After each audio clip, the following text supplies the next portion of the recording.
Hello बच्चों, आज हम लोग chapter 6 retirement date of the partner का सेकंड लेक्चर शुरू करेंगे। ठीक है, यहाँ पर हम लोग क्या सीखे थे कि जो पार्टनर जिसका डेथ हो गया उसके लीगल हेयर को या उसके एग्जीक्यूटर को कितना पैसा ड्यू होता है बिजनेस की तरफ से, वो हम लोग निकालना सीखते हैं, उसको पेमेंट करने का तरीका सीख रहे हैं। ठीक है, इसमें हम लोग सब चीज़ रिटायरमेंट की तरह ही कॉमन था, बस इसमें क्या होता था, एक फाइनेंशियल ईयर जब वो जिसमें पार्टनर का डेथ होता है वो तो ज़रूरी नहीं है कि वो फाइनेंशियल ईयर कंप्लीट है, वो कभी भी मिड में भी उसका डेथ हो सकता है। तो वो जो रनिंग फाइनेंशियल ईयर होता है उसका प्रॉफिट को डिस्ट्रीब्यूट करने के लिए हम लोग जनरल एंट्री कुछ पढ़े थे। ठीक है, इसमें हम लोग कुछ इलस्ट्रेशन भी किए थे, इलस्ट्रेशन 6, 7, 5, 6, 3, 4 ये सब किए थे। 8 करने के लिए बोला था, 9 करने के लिए बोला था। ठीक है,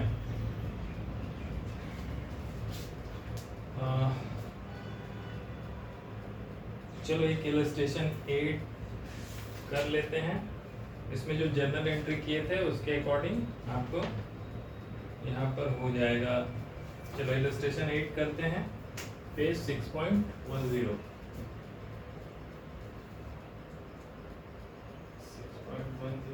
यहाँ पर इलस्ट्रेशन 8। ठीक है, पढ़ो क्या बोल रहा है। राम मनोहर और परम पार्टनर है।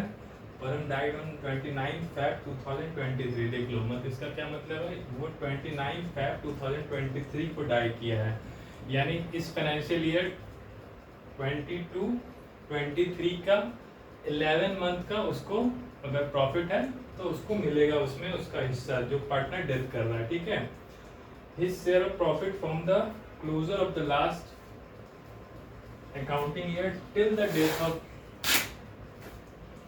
क्वेश्चन में क्या बोल रहा है, his share of profit from the closure of last accounting year till the date of his death was to be calculated on the basis of average of 3 completed years of profit before the death. Running financial year का profit कैसे निकालेंगे, अभी तो पूरा business चल ही रहा है, अभी तो वो उसका अकाउंट्स नहीं बना तो उसको कैसे निकाल रहा, बोल रहा प्रीवियस 3 ईयर का प्रॉफिट जो है कंप्लीटेड 3 इयर्स का 20, 21 और 22 का उसका एवरेज जो प्रॉफिट होगा उसी को मान के चल रहा है, रनिंग ईयर का भी बिजनेस का प्रॉफिट होगा। ठीक है, अब बोल रहा है कैलकुलेट परम share of profit till his death and pass journal entries for the same when. चलो यहाँ पर कुछ आपको सिर्फ जर्नल एंट्री पास करना है, तो जो हम लोग लास्ट क्लास में जर्नल एंट्री सीखे थे उसी पे पास करेंगे। केस क्या बोल रहा है, पहला जब पीएसआर चेंज नहीं कर रहा है कंटिन्यूइंग पार्टनर का, तो इस केस में हम लोग क्या बोले थे, उसका जो डिसीज पार्टनर का शेयर है वो उसके कैपिटल अकाउंट में ट्रांसफर हो जाता है, क्रेडिट हो जाता है, और डेबिट क्या होता है, profit and loss suspense account बोल के हम लोग डेबिट कर देते थे। ठीक है, और इसमें ये जब बिजनेस में प्रॉफिट होगा, लॉस में उल्टा हो जाएगा। ठीक है, तो यहाँ पर पहले तो बिजनेस का प्रॉफिट निकाल लो, एवरेज ऑफ 3 ईयर यहाँ पर वर्किंग कर रहे हैं,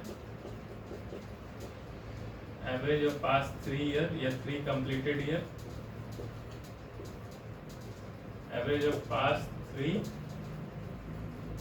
कंप्लीटेड ईयर पहले आपको निकालना है। तो यहाँ पर क्या है, 80,000, 90,000 और 1 लाख प्रीवियस 3 ईयर का प्रॉफिट था कंप्लीटेड ईयर का, तो यहाँ पर 90,000 इस साल का प्रॉफिट है। ठीक है, उस ये इसलिए ये क्या हो जाएगा, एस्टिमेटेड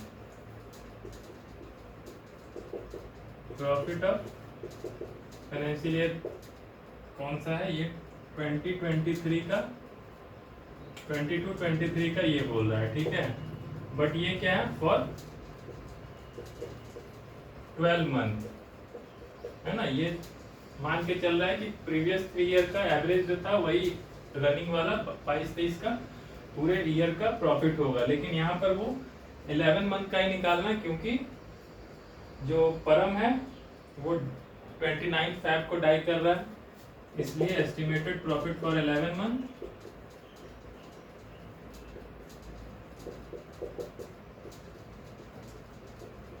11 मंथ का कैसे निकालेंगे?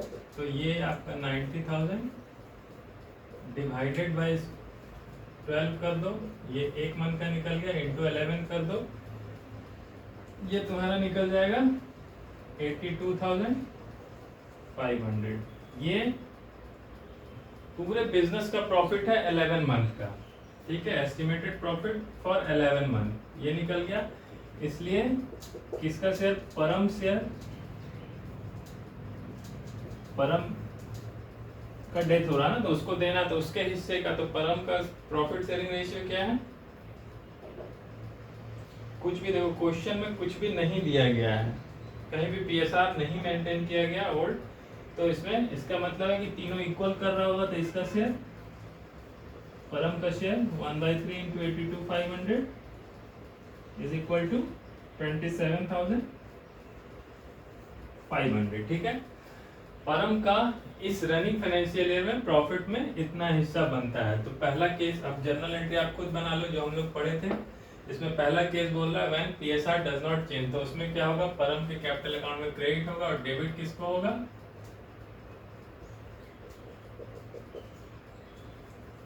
प्रॉफिट एंड लॉस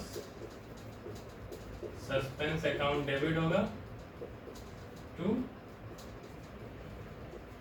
परम का कैपिटल अकाउंट क्रेडिट हो जाएगा, कितने से? 27,500, ठीक है। ये पहला एंट्री होगा फर्स्ट केस में, जब उनका पीएसआर नहीं बदलेगा कंटिन्यूइंग पार्टनर का। पहले भी इक्वल था, तीनों का 1:1 था, अब नए में एक हट गया, लेकिन बचा हुआ का भी 1:1 ही है, ठीक है। अब दूसरा केस क्या बोल रहा है? Second case, when PSR change, जब पीएसआर बदल रहा है और नया पीएसआर क्या हो रहा है? 3:2। तो यहाँ पर आपको गेनिंग रेशियो निकालना होगा। ये वर्किंग को डिलीट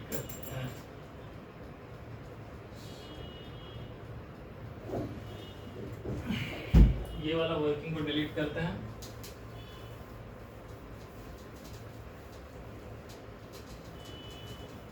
कितना था? 27,500 उसका। यहाँ पर गेनिंग रेशियो निकालो और सैक्रिफाइसिंग रेशियो जो आप निकालते थे, राम, मनोहर, परम था, इनका न्यू पीएसआर, राम का दिया गया है, परम रिटायर होना, राम और इसमें 3/5 2/5 और परम होगा, इसका ओल्ड पीएसआर था 1/3 1/3 1/3, ठीक है। ये परम का तो सेक्रीफाइस हो रहा है, प्लस में है तो गेन, माइनस में है तो सेक्रीफाइस, तो ये तो माइनस हो गया, इसका खत्म हो रहा है। इसका गेन निकालो राम का, 3/5 माइनस 1/3 करो, 4/15 उसका गेन है राम का। मनोहर का कितना गेन है? 2/5 माइनस 1/3 1/15 मनोहर का गेन है। तो यहाँ पर 4/15 इसका गेन है और 1/15 इसका गेन है, ठीक है। तो इन दोनों का गेनिंग रेशियो कितना है राम और मनोहर का?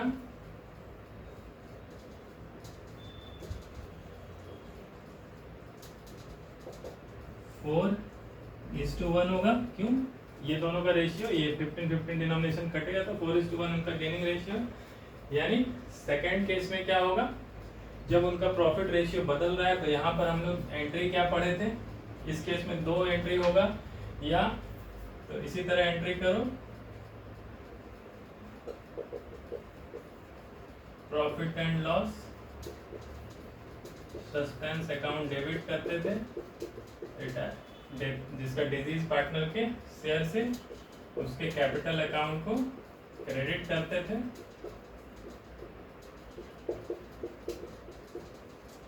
ये सेकेंड केस का पहला ए एंट्री था। फिर उसके बाद यहाँ पर हम लोग ये पढ़े थे, इसको कौन करता है? गेनिंग पार्टनर्स का गेन कौन कर रहा है? राम और मनोहर। तो राम का कैपिटल अकाउंट फिर डेबिट करते थे मनोहर का कैपिटल अकाउंट डेबिट किए और यहाँ पर क्रेडिट क्या कर देते थे, profit and loss suspense account कर देते थे, है ना।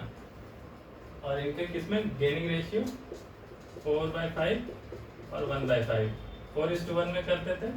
तो यहाँ 27,500 को इनके रेशियो में बांटो, 4:5 22,000 और यहाँ 5,500, ठीक है। यही है सेकेंड केस में, या तो ये दो एंट्री पास करो ए बी, हम लोग पढ़े थे जब उनका पीएसआर चेंज होगा तो या तो दो एंट्री बना के पास करो या इसका सिंगल एंट्री क्या पास कर दो, राम और मनोहर के कैपिटल अकाउंट को डेबिट करके टू सीधा परम का कैपिटल अकाउंट क्रेडिट कर दो, क्योंकि परम डिजीज पार्टनर उसको मिलेगा और उसको देगा कौन, दोनों रनिंग पार्टनर जो कंटिन्यूइंग पार्टनर है उनके गेनिंग रेशियो में। तो या तो उसका एंट्री तुम सस्पेंस अकाउंट बना के करो या फिर डायरेक्ट एक एंट्री ये कर दो। कोशिश करना एग्जाम में ये डायरेक्ट वाला एंट्री करने का।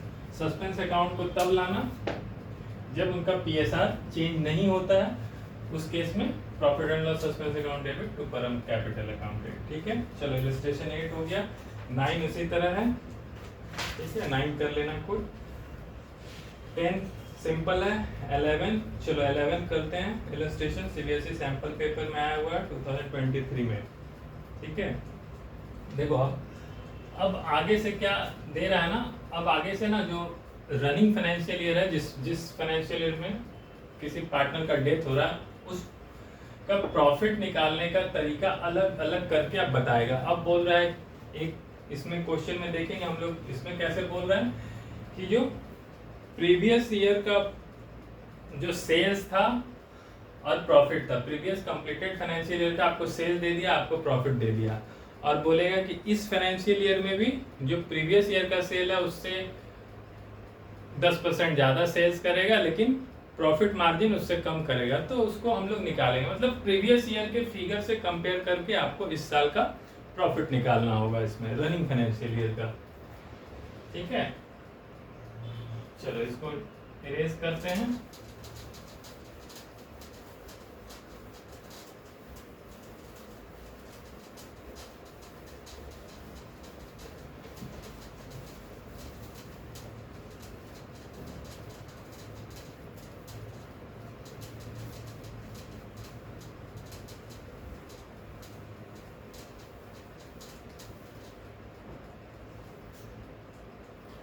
चलो इलस्ट्रेशन 11 देखो, है सिंपल।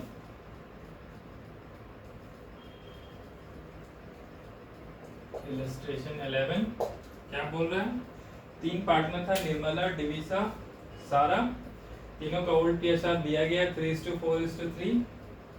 बुक्स बोल रहा है 31 मार्च को क्लोज हो जाता है। अब सारा डाइड ऑन 1 Feb 2022, इसका क्या मतलब हुआ, सारा फाइनेंशियल ईयर 21-22 पूरा कंप्लीट नहीं कर रही है, उसके 1-2 महीने पहले उसका डेथ हो जा रहा है, यानी मार्च और फरवरी, 1 Feb को डेथ हो जा रहा है, यानी 2 महीने भी बचे हैं। तो जो हम प्रॉफिट निकालेंगे 21-22 के 10 मंथ्स का प्रॉफिट निकालेंगे और उसमें फिर सारा का कितना हिस्सा होगा वो निकालेंगे और उतना उसको एंट्री के थ्रू पास करेंगे, ट्रांसफर करेंगे, ठीक है।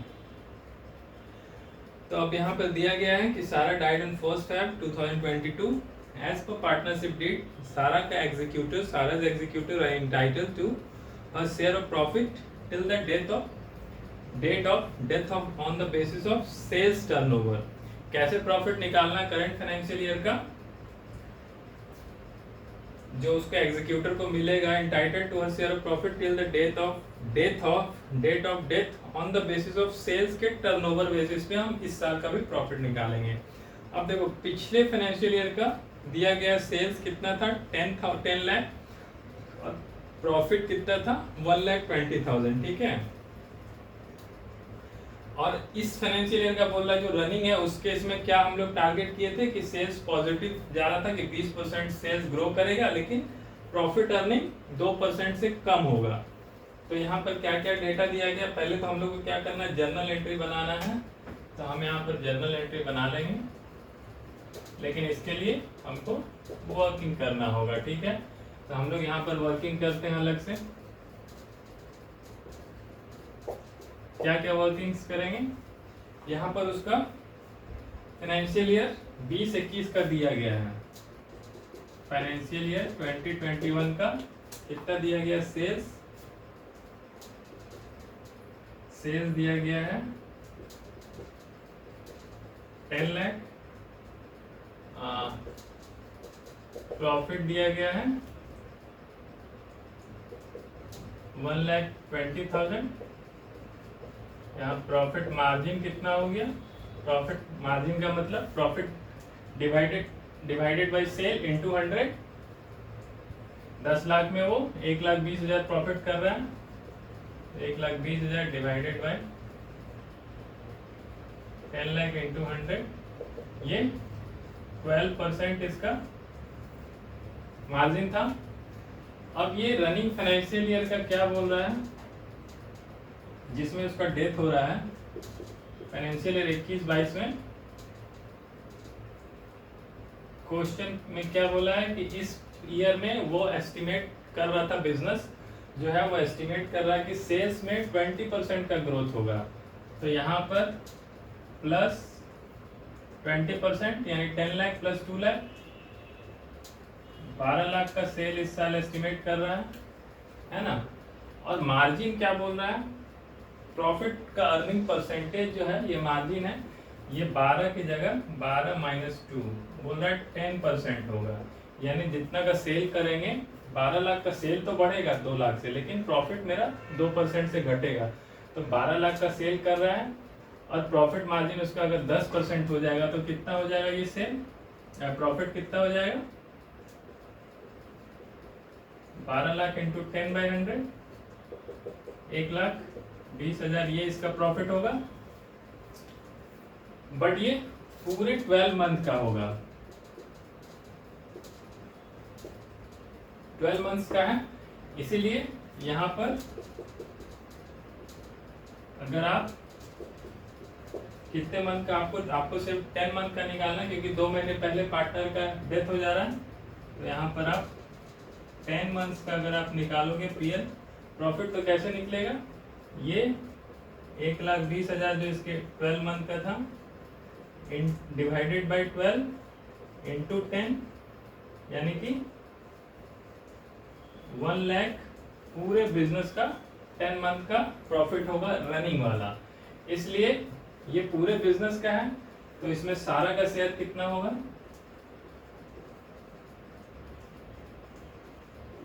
सारा शेयर इन करंट ईयर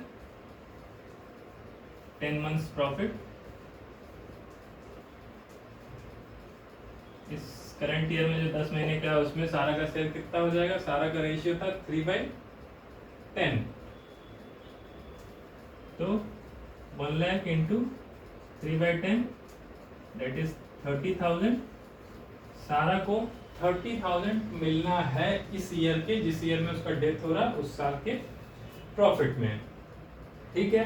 तो इसका जर्नल एंट्री क्या हो रहा है, देखो ओल्ड पीएसआर दिया गया है और नया पीएसआर में कुछ भी नहीं दिया गया, यानी कि सेम एज ओल्ड पीएसआर है, न्यू पीएसआर चेंज नहीं हो रहा। तो यहाँ पर सिंपल एंट्री हो जाएगा।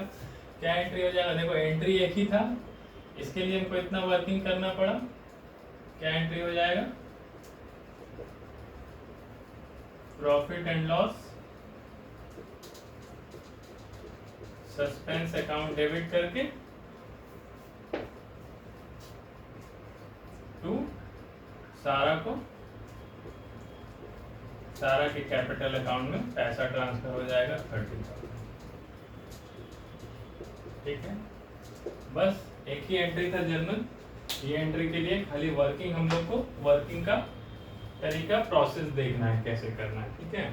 चलो 12 भी उसी तरह देख लेना, इलस्ट्रेशन 11 की तरह। इसमें सिर्फ क्या बोल रहा है, बिजनेस को लॉस हो रहा है तो लॉस में एंट्री खाली रिवर्स हो जाएगा। चलो पेज 6.14 पे आओ, इसको देख लो, इसको इरेज कर देते हैं। बुक्स में तो ये सॉल्व है, बट ये थोड़ा वर्किंग हम अलग तरीके से किए हैं समझाने के लिए, ठीक है।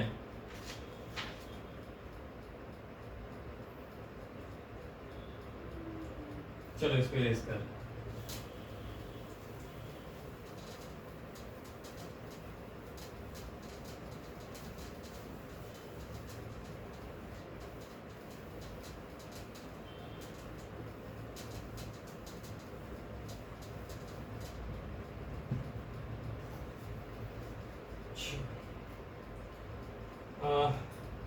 पेज 6.14 में आप computation of amount due to deceased partner. Deceased partner मतलब जिस पार्टनर का डेथ हो गया उसको कितना अमाउंट देंगे, उसका कैलकुलेशन में क्या क्या अमाउंट ऐड होता है। तो इसको हम शुरू में ही फर्स्ट क्लास में ही बताए थे कि हम लोग क्या कर लेते हैं, अगर वैसा केस में क्या क्या अमाउंट ड्यू होता है हम लोग पढ़ चुके हैं। एक उसका कैपिटल अकाउंट बनता है, डिजीज पार्टनर का कैपिटल अकाउंट, जो पैसा उसको मिलना है वो इधर आएगा, जो पैसा उससे लेना है वो इधर आएगा, और उसका जो नेट बैलेंस होगा अगर पॉजिटिव है तो वो उठ के उसके डिजीज पार्टनर के लीगल हेयर या उसके एग्जीक्यूटर को चला जाएगा, उसके कैपिटल अकाउंट से हट के दूसरे को चला जाएगा। तो यहाँ पर हम लोग पढ़े थे क्या क्या आएगा बैलेंस शीट में। अगर कोई उसका ओपनिंग कैपिटल बैलेंस है क्रेडिट साइड में तो वो आएगा, ठीक है, ओपनिंग बैलेंस बाय बीडी। उसके बाद अगर कोई उसका करंट अकाउंट भी चल रहा है क्रेडिट साइड में तो बाय, इसका मान लो ये इसका एक्स है, ये बिजनेस पार्टनर का नाम मान लो एक्स है, तो बाय एक्स का अगर कोई करंट अकाउंट का क्रेडिट है तो उसमें आएगा, ठीक है। उसके बाद क्या आएगा, कोई रिजर्व का बंटवारा हो रहा है तो वो आएगा, ठीक है। अगर रिवैल्यूएशंस में कुछ गेन वेन हो रहा है तो उसका हिस्सा भी इसको मिलेगा, बाय रिवैल्यूएशन गेन अगर कुछ आ रहा है तो वहां से मिलेगा। गुडविल का एंट्री होगा, गुडविल का भी इसके शेयर का गुडविल का हिस्सा इसको गेनिंग पार्टनर देगा। अगर गेनिंग पार्टनर मान लो वाई एंड जेड है, दो गेनिंग पार्टनर है तो क्या होगा, बाई वाई के कैपिटल अकाउंट से कुछ पैसा इसके पास आएगा, जेड के कैपिटल अकाउंट से पैसा आएगा। ये हम बता रहे हैं क्या क्या अमाउंट ड्यू है और कैसे कैसे वो होगा। फर्स्ट क्लास में भी बता चुके हैं कि ओपनिंग बैलेंस पहले उसके कैपिटल अकाउंट में जितना वो तो उसको मिलेगा ही, क्या उसके करंट अकाउंट में भी क्रेडिट बैलेंस है तो वो भी उसको मिलेगा, रिजर्व्स में उसका हिस्सा मिलेगा, रिवैल्यूएशन का गेन में मिलेगा, गुडविल के लिए उसको मिलेगा, और क्या क्या है देख लो। अभी इतना ही मान के चलो, लेकिन मान लो उसमें जो रनिंग फाइनेंशियल है उसमें वो कुछ पैसा निकाल ले रहा है, ड्राइंग कर ले रहा है, तो उतना उसको माइनस, ड्राइंग उसके इससे माइनस हो जाएगा, उसको लौटाना होगा।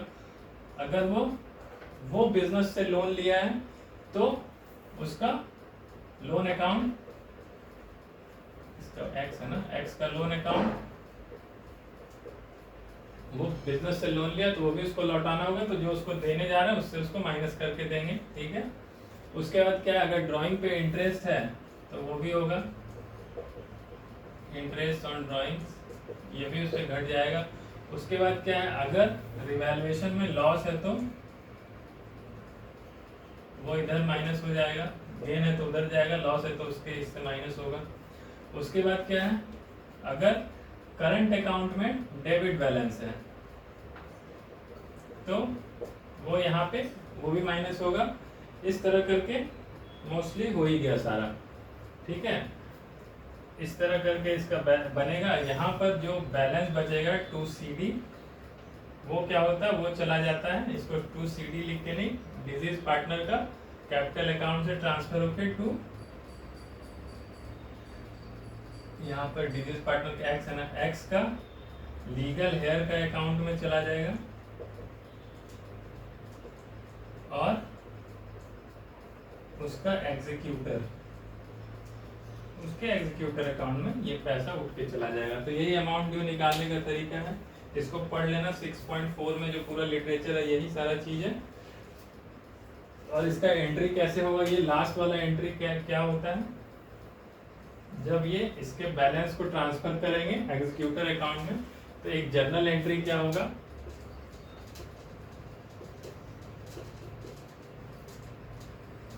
यहाँ पर एक जर्नल एंट्री आएगा,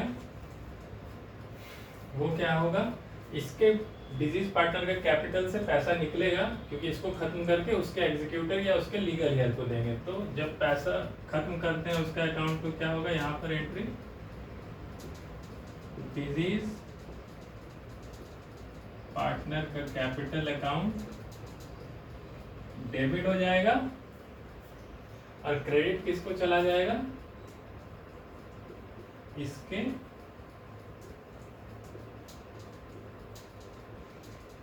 डिजीज पार्टनर का लीगल हेयर का कोई अकाउंट खुल जाएगा, उसमें जाएगा, और इसका एग्जीक्यूटर का कोई अकाउंट, अगर लीगल हेयर नहीं है तो उसका कोई एग्जीक्यूटर है, उसके अकाउंट में चला जाएगा। ठीक है, ये एंट्री रहेगा। यही देखो एंट्री, एक जर्नल एंट्री दिया गया है। चलो उसके बाद अब क्या बोल रहा है, अब हम लोग पहले भी पढ़ चुके हैं कि जितना भी उसका अमाउंट ड्यू है वो क्या करना पड़ेगा बिजनेस को, कि जितना अमाउंट ड्यू है उसके डिजीज पार्टनर के कैपिटल अकाउंट में, वो उसके लीगल है उसके वारिस को या उसके एग्जीक्यूटर को दे देगा। बट अगर बिजनेस उसके पैसे को सही समय पे नहीं लौटाती है, मतलब जब लौटाना चाहिए, जब डेथ हुआ उससे उस समय आप उसको लौटा दो, अगर नहीं लौटाती है उस समय तो बिजनेस का क्या है, रेस्पॉन्सिबिलिटी है कि उसको जिसका पैसा है उसको विथ इंटरेस्ट लौटाए। ठीक है, तो अगर कोई एग्रीमेंट बन चुका है किसके बीच में, लीगल हेयर के बीच में और जो रिमेनिंग पार्टनर जो बचा, जो अभी जिंदा है, उसके बीच में, कि हाँ आप मेरा पैसा रख लो, बट हमको 8% या 10% पर एनम के हिसाब से इंटरेस्ट देना जब तक आप मेरा पैसा लौटा नहीं देते। या फिर पहला तो हो गया एग्रीमेंट, उसमें जितना रेट मेंशन होगा वो देना होगा। दूसरा, अगर कोई रेट मेंशन नहीं है तब भी पार्टनरशिप एक्ट में जो भी कहता है कि 6% पर एनम मिनिमम तो आपको देना ही देना होगा, अगर आप उसका पैसा नहीं लौटाते हैं तो। ठीक है, ये हम लोग पहले भी रिटायरिंग में जैसे पढ़े थे ना, उसी तरह इसमें भी है।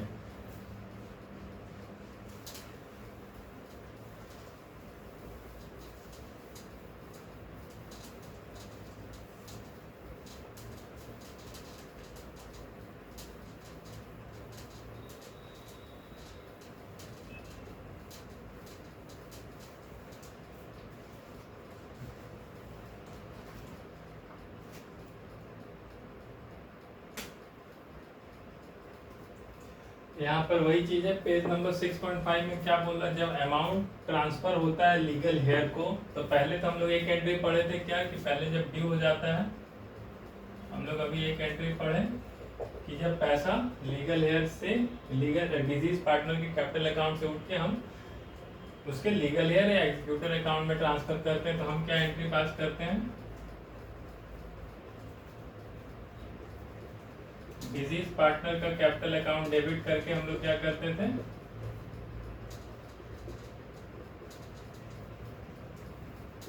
डिजीज पार्टनर के लीगल हेयर या एग्जीक्यूटर के अकाउंट को क्रेडिट कर देते थे। ठीक है, ये एंट्री पास करते थे। लेकिन अब इसका जब पेमेंट करेंगे ना, तो उसका दो केस होगा। पहला क्या केस है, पेमेंट इन लमसम, जैसे रिटायरिंग पार्टनर में हम लोग पढ़े थे कि एक ही बार में उसका पैसा लौटा देगा, तो उस केस में क्या होगा, बिजनेस में क्या एंट्री होगा, इसके अकाउंट जिसको क्रेडिट लायबिलिटी जिसको बना के रखा उसको खत्म करेगा, deceased partner legal heir account, legal heir या फिर एग्जीक्यूटर, उसको डेबिट करके बैंक से पैसा निकलेगा या कैश में जो भी होगा उसको क्रेडिट करके इसको क्लोज करेगा चैप्टर को। ठीक है, दूसरा केस में क्या हो सकता है, दूसरा केस में क्या होगा कि उसको पैसा तुरंत नहीं देके उसके लोन अकाउंट में बना देगा। इसका लोन क्या मतलब, इसके नाम से एक अकाउंट रहेगा, वो एज अ लोन अकाउंट चलेगा। ठीक है, और उसमें जब हर साल इंटरेस्ट ऐड होगा, तो जब इंटरेस्ट ड्यू होगा तो एंट्री क्या होगा, इंटरेस्ट जब ड्यू हो जाएगा तो बिजनेस के लिए एक्सपेंसेस है, तो वो क्या करेगा, इंटरेस्ट अकाउंट डेबिट। जितना इंटरेस्ट ड्यू हुआ पूरे साल मान लो रख लिया, पूरे 12 महीने उसको पैसा नहीं लौटाया, तो 12 महीने मिनिमम 6% तो देना ही देना होगा, और अगर उससे ज़्यादा एग्रीमेंट में किए हैं तो उतना देना होगा, या एग्रीमेंट में कम भी किए हैं तो उतना देना है। लेकिन 6% अगर कोई एग्रीमेंट नहीं है तो देना ही होगा। तो उसमें जब इंटरेस्ट ड्यू हो जाता है तो इंटरेस्ट अकाउंट डेबिट करके क्रेडिट किसको करेंगे हम लोग, उसी के ये इसी अकाउंट में, और ऐड हो जाएगा इंटरेस्ट। जब तक हम पेमेंट नहीं करते इंटरेस्ट का भी उसको, तो डिजीज पार्टनर एग्जीक्यूटर अकाउंट, यहाँ पर जब इंटरेस्ट ड्यू होता है तब हो गया, और जब पेमेंट कर दिए इंटरेस्ट का और प्रिंसिपल जो था दोनों का, तो हम लोग क्या करेंगे, यहाँ पर जितना इसमें जमा हुआ होगा, मान लो 1 लाख रुपया ड्यू था और 6,000 इंटरेस्ट जमा हो गया, मान लो ये 6,000 रुपया साल का इंटरेस्ट जमा हो गया, ठीक है। और पहले से यहाँ पर मान लो उसका 1 लाख रुपया उसको लौटाना था, तो अब क्या हो गया, 1 लाख रुपया पहले से था, अब 6,000 इंटरेस्ट भी जमा हो गया, तो अब जब उसको पेमेंट करेगा तो क्या करेगा, एग्जाम्पल के लिए हम ये फिगर लिखे हैं, डिजीज पार्टनर एग्जीक्यूटर अकाउंट को डेबिट करके, अब सिर्फ 6,000 नहीं, अब बिजनेस क्या कर रहा है, बोल रहा प्रिंसिपल भी ले लो इंटरेस्ट भी ले लो, तो ये पूरा 1,06,000 उसको लौटा दे रहा है। और कैसे, बैंक अकाउंट को खाली करके, बैंक से पैसा निकाल के उसको दे रहा है, ठीक है। यही एंट्री होगा, यही है पेज 6.15 में। चलो एक इलस्ट्रेशन 13 करो, इलस्ट्रेशन चलो 13 करते हैं।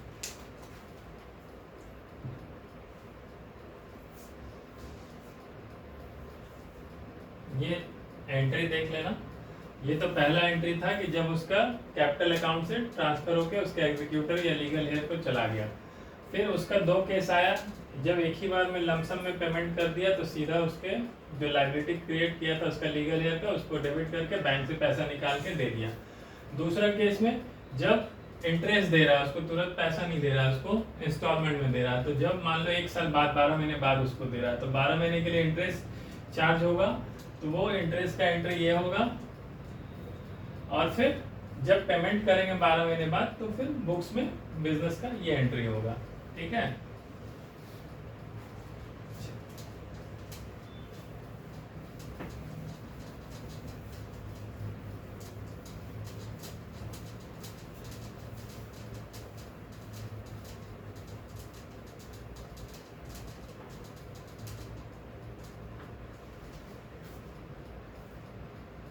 चलो इलस्ट्रेशन 13 करते हैं।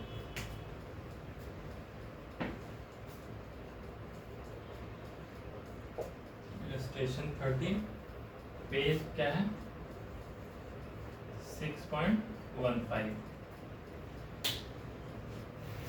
क्वेश्चन पढ़ो, इसमें क्या बोल रहा है, देखो विजय, विवेक और विनय 3 पार्टनर है, तीनों का PSR दिया गया है और बैलेंस शीट दिया गया है बिजनेस का 31 मार्च 2022 तक का बैलेंस शीट आपको आपके सामने है, ठीक है। अब विनय बोल रहा है, विनय डेथ हो रहा है विनय का कब, 31 दिसंबर 2022 में उसका डेथ हो रहा है। मतलब ऊपर जो बैलेंस शीट दिया गया वो पूरे कंप्लीटेड फाइनेंशियल ईयर का है, उसके बाद 9 मंथ और बिजनेस काम कर रही है, यानी विनय भी काम कर रहा है बिजनेस के साथ, और 9 मंथ के बाद बिजनेस विनय का डेथ हो रहा है। तो ये जो 9 मंथ का पीरियड होगा फाइनेंशियल ईयर उसका, उसमें से भी प्रॉफिट या लॉस जो भी होगा उसमें विनय का हम लोग हिस्सा ढूंढेंगे। और ये कंप्लीटेड बैलेंस शीट जब तक बना हुआ उसमें तो विनय का जितना है उसमें गुडविल का, रिजर्व्स का जो भी है वो तो उसको मिलेगा ही मिलेगा। और ये बिजनेस जो 9 महीने और जो चला, जब बीच फाइनेंशियल उसका डेथ हो गया, उस 9 मंथ का भी प्रॉफिट उसको निकाल के देंगे। तो यहाँ पर बोल रहा है कि Vinay died on 31 December 22 and partnership deed क्या बोल रहा है, provided the following, the deceased partner will be entitled to his share of profit up to the date of death, calculated किस तरह प्रॉफिट निकालना है, on the basis of previous year का जो प्रीवियस फाइनेंशियल ईयर का जो profit होगा उस बेसिस पे ये 9 मंथ का रनिंग फाइनेंशियल ईयर का भी हम लोग निकाल लेंगे। उसके बाद और क्या बोल रहा है, उसके बाद बोल रहा है ही विल बी इंटाइटल, उसको गुडविल में भी उसका इंटाइटलमेंट मिलेगा, और गुडविल कैसे निकालेंगे, on the basis of 3 years purchase of the average profit of last 4 year और net profit for last 19, 20, 21, 22 last 4 year का नेट प्रॉफिट भी दिया गया है। ठीक है, और उसका देखो इस साल इस फाइनेंशियल ईयर में बोल रहा है डेथ के पहले वो 18,000 रुपए का ड्राइंग भी कर चुका है।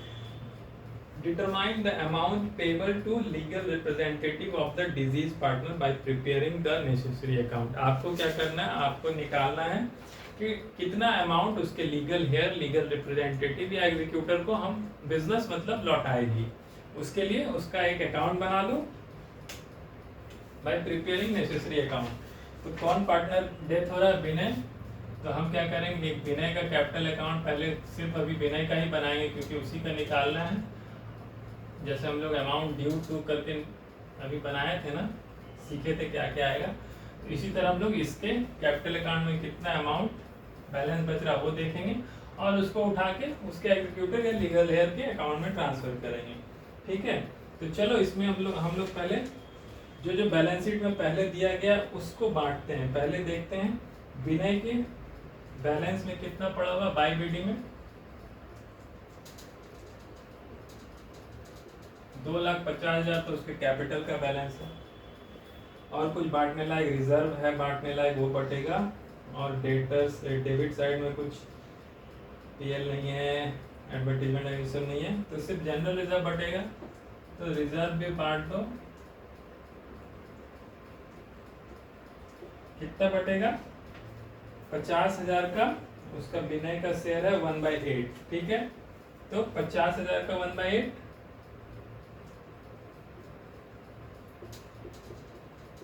कितना हो जाएगा, 6,250। ठीक है, दो चीज हो गया। उसके बाद और क्या बोल रहा है देखो, इंटाइटल्ड गुडविल निकालेंगे, गुडविल में उसका हिस्सा मिलेगा। उसके बाद प्रॉफिट करंट फाइनेंशियल ईयर का निकालेंगे, उसमें उसका हिस्सा मिलेगा, तो वो सब अभी वर्किंग करना होगा। और कुछ ड्राइंग, इस फाइनेंशियल ईयर का ड्राइंग दिया है 18,000, तो ड्राइंग तो उसके जितना उसको देना उससे हम माइनस करके देंगे, क्योंकि वो 18,000 जब बिजनेस से लिया था तो वो लौटाएगा, तो उसको माइनस कर देंगे। यहाँ तक हो गया। चलो अब क्या बोल रहा है, अब देखो और एक चीज है बैलेंस शीट में, देखो लोन बाय विनय, मतलब बिजनेस ने क्या किया था, बिजनेस ने विनय से लोन लिया था, मतलब वो फर्म विनय से लोन लिया था। तो फर्म को क्या करना होता है, जब वो डेथ हो गया तो उसका लोन भी तो लौटाना होगा, तो वो भी यहाँ पर ऐड होगा उसके ड्यू अमाउंट में। विनय का जितना लोन लिया था बिजनेस वो भी उसको लौटाएगा। ठीक है, ये सब जो जो दिया गया अब वो निकाल ले रहे हैं। अब इसके बाद हम लोग गुडविल का निकालेंगे treatment,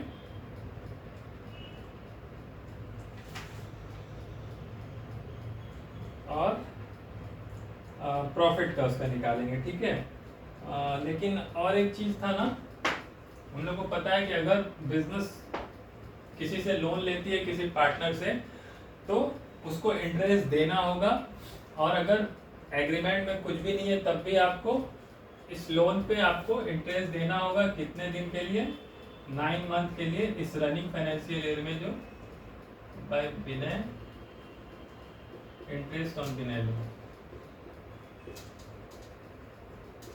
interest on Vinay loan ये कितना निकलेगा, 50,000 रुपये था इसका, उस पर 6% के रेट से कितना महीने के लिए, सिर्फ 9 मंथ, दिसंबर तक के लिए उसको भी देना होगा। तो यहाँ पर उसका लोन का अकाउंट लोन वाला निकाला, तो यहाँ पर 2250 हो गया। ठीक है, ये लोन का भी इंटरेस्ट देगी फर्म उसको, तो ये भी उसके अमाउंट ड्यू में ऐड हो रहा है। और क्या क्या, अब हम लोग आराम से उसका प्रॉफिट और गुडविल निकालते हैं। तो ठीक है, गुडविल का पहले निकालते हैं। He will entitled to his share of goodwill of the firm calculated on the basis of average 3-year profit। Goodwill का बोल रहा है 3 year purchase of average profit of last 4 year। तो कंप्यूटेशन ऑफ गुडविल पहले कर लेते हैं।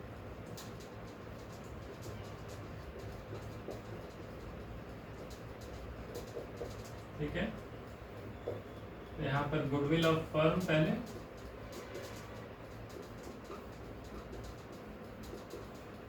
Goodwill of firm क्या बोल रहा है, 2 year purchase of,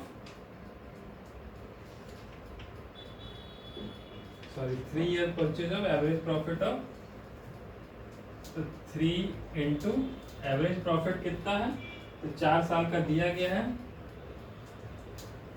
8 lakh, 6 lakh, 4 lakh और 2 लाख। ठीक है, इसका एवरेज इतना divided by 4, divided by 4 into 3, ये हो गया इसका टोटल गुडविल का वैल्यूएशन 15 लाख हो गया गुडविल ऑफ फर्म। इसलिए बट हमको तो पूरे फर्म का नहीं, हमको किसका, विनय का शेयर का चाहिए।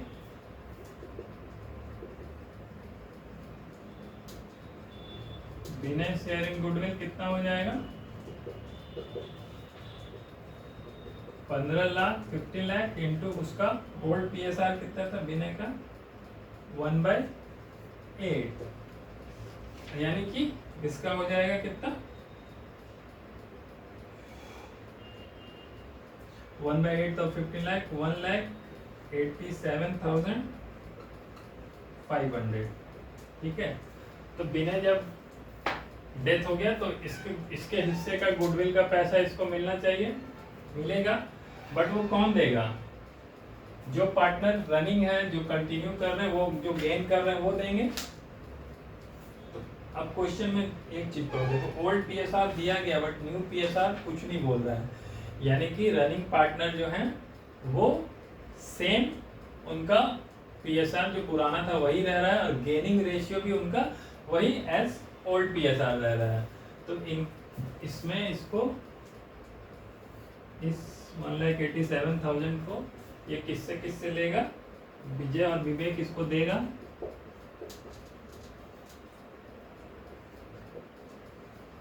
विजय कितना से देगा, विजय का जो पुराना रेशियो था उसी में देगा 3/4, क्योंकि अब नया PSR नहीं दिया गया तो हम मान के चल रहे हैं पुराना जो था वही उसका न्यू PSR होगा और वही उसका गेनिंग रेशियो भी हो जाता है, ये हम लोग पहले पढ़ चुके हैं। और विवेक कितना देगा 1,87,400 का 1/8। ठीक है, तो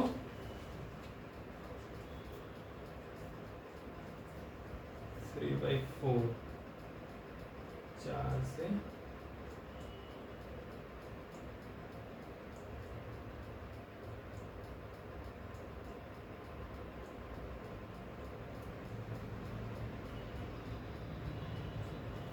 सॉरी, इसमें कुछ हम गलती किए, कुछ नया पार्टनर का दिया गया है क्या।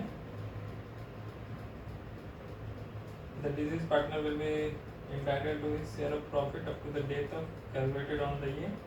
Net profit is drawing up to the date of year. The necessary account यहाँ पर गेनिंग रेशियो, गेनिंग रेशियो क्या है,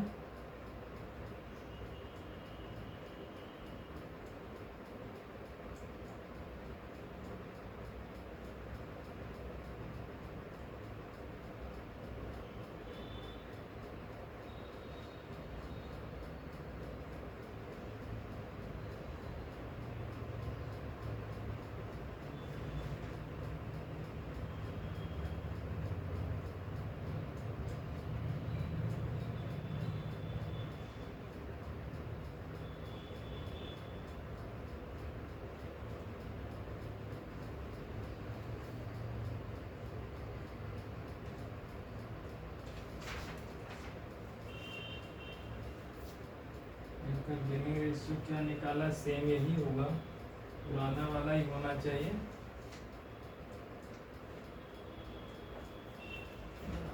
निकालते हैं, एक मिनट बात करते हैं।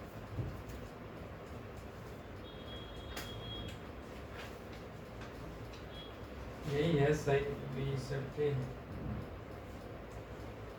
ठीक है, यही है इसका गेनिंग रेशियो। उसी को 6:1 ये जो निकाला ना, यही है, इसको सेम फॉर्मेट में लाओगे ना 3/4:1/8, तो इसको सेम रेशियो में लाओगे ना, तो इसको 2 से मल्टीप्लाई कर दो न्यूमरेटर डिनोमिनेटर को, 3/4 को, तो यहाँ पर हो जाएगा 6/8:1/8। तो गेनिंग रेशियो यही 6:1 होगा। ठीक है, वही चीज़ बोल रहा है, हम इसको ओल्ड PSR को ही क्या बोलते हैं, गेनिंग रेशियो माने, तो ये सही है। ये जो सॉल्यूशन में दिया गया वो 6:1, इसको क्या क्या सेम डिनोमिनेशन में लेके लाया है, तो वो कोई ज़रूरी नहीं है, आपका यही ओल्ड PSR ही जो था उसका गेनिंग रेशियो ही। ठीक है, तो यहाँ पर गुडविल के लिए विनय को किससे मिलेगा, बाय विजय से मिलेगा। विजय से कितना मिलेगा, 1,87,000 इंटू 3/4। विजय के कैपिटल अकाउंट से मिल जाएगा उसको 1,60,714। और विवेक कितना देगा,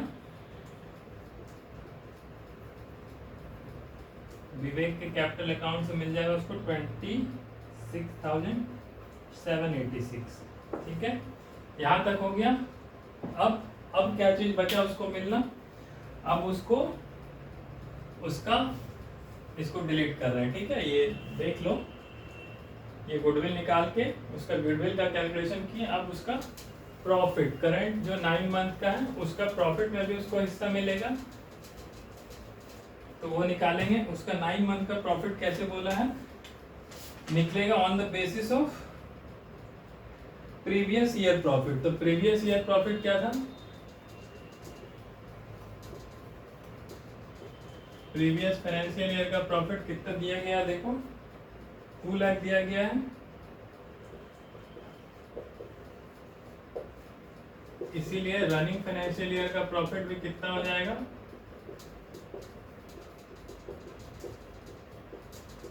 पूरे 12 महीने का मान के चल रहे हैं, यही 2 लाख मान के चल रहा है कि सेम रहेगा, तो इसलिए इसका 9 मंथ का प्रॉफिट कितना हो जाएगा, 2 लाख डिवाइडेड बाय 12 इंटू 9, ये हो गया।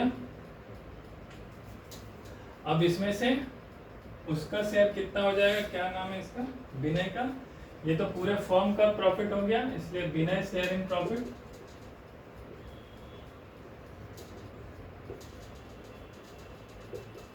विनय शेयर इन प्रॉफिट, ये 2 लाख इंटू 9/12 इंटू विनय का PSR कितना था क्वेश्चन, 1/8, तो इसको 18,750 से होगा। ठीक है, अब ये एंट्री कैसे होगा, उसको PSR तो बदल नहीं रहा, तो इसका एंट्री होगा profit and loss suspense account to deceased partner capital account. तो ये डिजीज पार्टनर का कैपिटल अकाउंट बन रहा है, तो इसमें यहाँ पर क्या आएगा, PNL सस्पेंस अकाउंट से कितना पैसा आएगा इसको, बस क्लोज हो गया, इसको पूरा क्लोज कर दो। ठीक है, अब इसका टोटल क्रेडिट साइड इतना है, उसमें उसका ड्राइंग माइनस करके जो बचा हुआ है वो कहाँ चला जाएगा, टू विनय के एग्जीक्यूटर के अकाउंट में चला जाएगा। कितना बैलेंस, 4,96,750।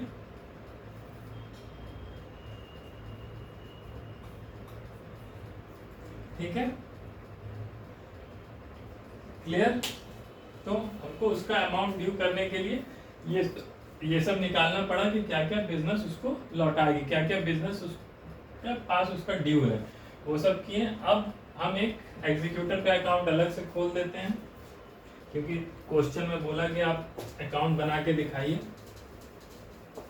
वर्किंग सब अपना साइड में करते रहो। अब यहाँ पर विनय एग्जीक्यूटर्स अकाउंट, ठीक है। वहां से उठ के अब यहां पर आ गया,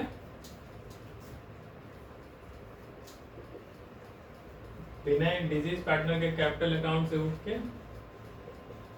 यहां आ गया, और यहां पर उसका to CD, to closing balance. अब ये बिजनेस में लायबिलिटी साइड में रहेगा जब तक बिजनेस इसको पैसा लौटा नहीं देती है, बट इसका कैपिटल अकाउंट बंद होके उसका एक एग्जीक्यूटर या लीगल हेयर का अकाउंट खुल के बैलेंस शीट में लायबिलिटी साइड में आ जाएगा, ठीक है।